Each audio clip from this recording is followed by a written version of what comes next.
शख्सियत श्री रामर सिंह कुशवाहा, ये किसी नाम के मोहताज नहीं है, इतनी लोकप्रियता है जनता में हद से। उसका एक कारण है, महगांव में श्रीमती स्वर्गीय पुष्पा सिंह जनपद अध्यक्ष है।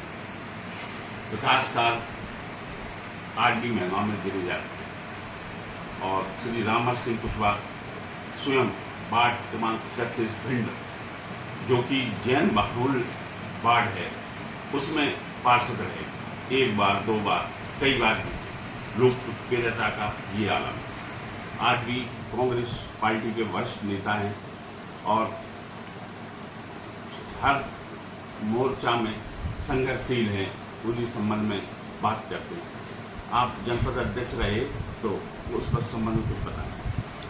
भाई, जब जनपद अध्यक्ष 99 से 2003 तक अपनी जनपद अध्यक्ष रही, उस वक्त क्या था कि जो फंड आता था राज्य शासन का, वो सीधा जिला पंचायत में आता था। जब KP सिंह जी माननीय प्रभारी मंत्री थे, जब वो आए महगांव में, हमने उनको स्वागत किया, वहाँ आम सभा करवाई, तो हमने ये प्रस्ताव रखा कि जो जनपद की राशि आती है वो जिला पंचायत में जाती है, तो जिला पंचायत वाले परेशान करते हैं, इसलिए हर जनपदों को शीघ्र राशि भेजी जाए। तो वहीं उन्होंने आदेश कलेक्टर किया कि जो राशि शासन से अभी आएगी सीधी जनपद के खाते में आएगी, और लोगों को परेशानी फिर नहीं हुई। फिर जो राशि आती थी सब वार्डों में डेली सदस्यों को मतलब वहाँ बांट देते थे। कहीं छोटी सी सड़क होना है, कहीं खरंजा होना है, कहीं कुआ का गहरीकरण होना है, कहीं तालाब होना है, कहीं सड़क बनना है, काफ़ी काम हुए जनपद। उसमें दिग्विजय सिंह मुख्यमंत्री थे, उन्होंने उनका विशेष आशीर्वाद प्राप्त था हमको। डॉक्टर गोविंद सिंह के द्वारा हम सब लोगों का समर्थन था। डॉक्टर गोविंद सिंह ने हमारी जनपद अध्यक्ष बनवाने में अहम भूमिका रही और सब लोग मिलकर काम करते थे, बहुत अच्छा था। तब कोई कमीशन का कोई रट्टा नहीं था, सीधा पंचायत के खाते में जाता था पैसा, और बढ़िया सब सरपंच लोग आज भी अपने कार्यकाल को याद करते हैं। बताया श्री रामर सिंह कुशवाहा ने कैसे काम किया, लेकिन आज क्या है, सब जगह कमीशन का दौर चल रहा है। अब दूसरा क्वेश्चन है, जैन बहुल में आप पार्षद बने, आपकी लोकप्रियता का राज क्या है? उस वक्त में शासकीय MGS कॉलेज, जो सबसे बड़ा कॉलेज जिले का है, उसमें मैं छात्र संघ का अध्यक्ष चुना गया, और मैं तो बस अपनी टीम के साथ सड़क पे घूम रहा था।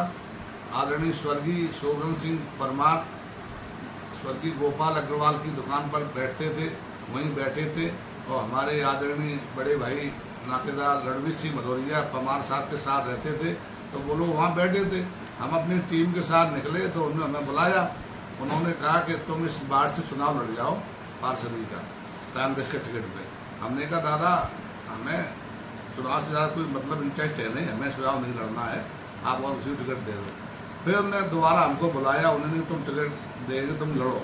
तो हमने कहा हिम्मत करके लड़ गए। जैन बाहुल वार्ड था पूरा, वहाँ पर हमारे खिलाफ भारतीय जनता पार्टी के कोषाध्यक्ष अगरचंद जैन चुनाव लड़े।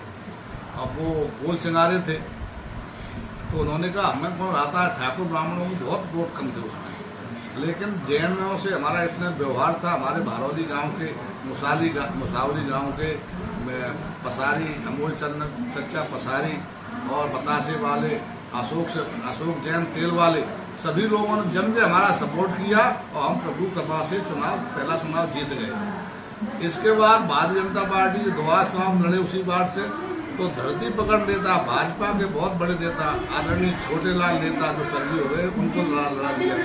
तो हमारी हिम्मत बड़ी काम नहीं कर रही थी। मैंने छोटे लाल नेता आज तक चुनाव हारे नहीं है, लेकिन हम लड़े, सब लोगों ने सपोर्ट किया, और हम चुनाव मिलेंगे, क्योंकि उन्होंने हमारे काम देख लिए थे। किसी को नगर पालिका नहीं आना पड़ता था, नामांतरण वगैरह उनके वहीं हम करवाते थे, वहीं ले आते थे, साफ सफाई विशेष ध्यान रखते थे, निर्माण कार्य भी बहुत होते थे, इसलिए सब लोगों का आशीर्वाद प्राप्त था, वार्ड के लोगों का, जैन समाज का, और भी लोग थे। तो दोबारा में वार्ड बहुत बड़ा हो गया, ऊषा कॉलोनी कोतवाली एरिया मार्ग जुड़ गया, तो वहाँ कुछ थोड़े ठाकुर ब्राह्मण भी थे, उन सबने सपोर्ट किया, और सबका आशीर्वाद प्राप्त करके नगर पालिका में 2-3 बार पार्षद लगातार रहा। आज आप देख रहे हैं श्री रामर सिंह ने सब बताया, ये खरे व्यक्ति हैं, स्पष्ट बोलने वाले, और जन में बहुत लोकप्रियता है, जिससे संबंध जुड़ जाते हैं, उसको कभी साथ नहीं छोड़ते। एक क्वेश्चन लास्ट और है, आज गौरी विकराल समस्या लिए विकास विकास, हर चुनाव गौरी पे हो रहा, जब भी विधानसभा चुनाव आए गौरी गौरी गौरी। लेकिन एक क्वेश्चन है कि जब 20 लाख का कहीं ठेका हो गया, हटाना आए साहब हैं, लेकिन वो जलकुंभी को हटाने 20 लाख का ठेका हो गया, तो एक ही बार अगर ठेका हो गया तो उसको बिल्कुल सफाया कर दो, उसके बाद कोई एक दो आदमी ऐसे पदस्थ करो कि फिर हो रही तो फिर हटा दो, तो जो 20-20 लाख रुपए तो ना खर्च हों सरकार के। उस संबंध में क्या कहें? इस संबंध में ये मैं कहना चाहूँगा कि जनप्रतिनिधियों को सबसे पहले गौरी में स्वच्छ पानी आए, साफ पानी आए, जिससे आम जन उसमें आचमन कर सके। आचमन का मतलब है जल लेके मतलब उसको पी सके। सबका ये ध्यान होना चाहिए। हम ये देख रहे हैं कि जो भी जनप्रतिनिधि आते हैं गंदे पानी पर कम ध्यान देते हैं, लेकिन गंदे पानी पर इच्छा शक्ति दृढ़ शक्ति से काम करें हमारे जनप्रतिनिधि। और बिल्कुल गंदा पानी अगर शहर में नहीं आए, गौरी में नहीं आएगा तो जलकुंभी नहीं होगी। जलकुंभी का सबसे बड़ा कारण है गंदा पानी। गंदा पानी के सब जो आता है, गंदे पानी के जो पानी आता है वो डाइवर्ट करें, नाला चारों तरफ नाला बनवा दें, गंदा पानी एक बूंद नहीं जाएगा, लोग उसमें स्नान करेंगे, आचमन करेंगे, जो भिंड के लिए बहुत अच्छा होगा। आम जनमानस की यही इच्छा है कि गौरी में जो गंदा पानी है उसको रोकना चाहिए, तभी गौरी मैया की जय बोली जाएगी, वरना कोई मतलब नहीं है। MP न्यूज़ के लिए शशि सिंह।